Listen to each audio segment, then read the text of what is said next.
आज आहे राधाअष्टमी आणि आज आम्ही चाललो आहोत पंढरपूरला. पंढरपूरला जायचं म्हटलं की विठ्ठल रुक्माई ही आलीच, पण त्याचबरोबर आज आम्ही जाणार आहोत इस्कॉन टेम्पलला. जाताना चंद्रभागा नदी दिसली आणि आम्ही पोचलो इस्कॉन टेम्पलच्या ठिकाणी. आल्याबरोबर इथे आम्ही गाडी पार्क केली आणि आतमध्ये निघालो. आतमध्ये आल्यावर तर तुम्ही बघू शकता एकदम भक्तिमय वातावरण होतं. इथे भजन आणि कीर्तनाचा नाद चालूच होता. आम्हालाही राहवत नव्हतं. त्याचबरोबर आज राधाअष्टमी असल्यामुळे इथे छानशी अशी रांगोळी काढलेली होती, ती बघितली आणि आम्ही आतमध्ये निघालो. आत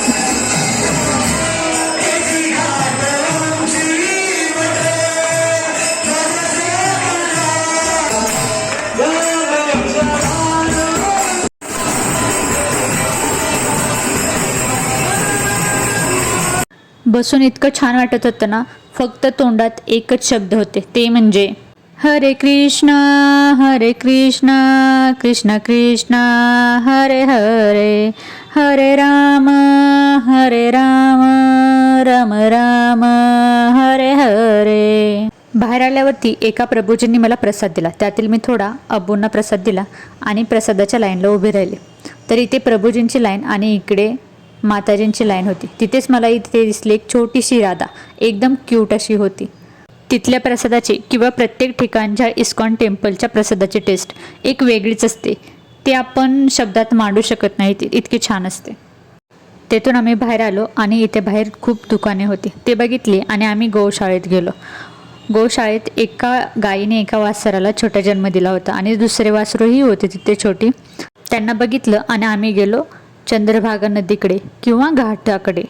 चंद्रभागा नदीचे पाणी एकदम शांत होते आणि एकदम छान वाटत होतं.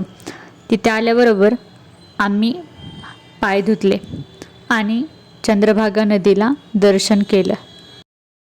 तुम्हालाही इथे आल्यावरती असं वाटेल की पाण्यामध्ये पाय ठेवून इथेच शांत बसावं. चंद्रभागा नदीचे मंदिराचं आम्ही दर्शन घेतलं आणि आमची पावलवाट चालू झाली, ती म्हणजे श्रीकृष्णाचं दुसरं रूप म्हणजे विठ्ठल रुक्माई मंदिराकडे जाण्यासाठी आम्ही ह्या बोटेने जायचं ठरवलं. तर आम्ही बोटेत बसलो आणि तिथेही एकच नाद चालू होता, तो म्हणजे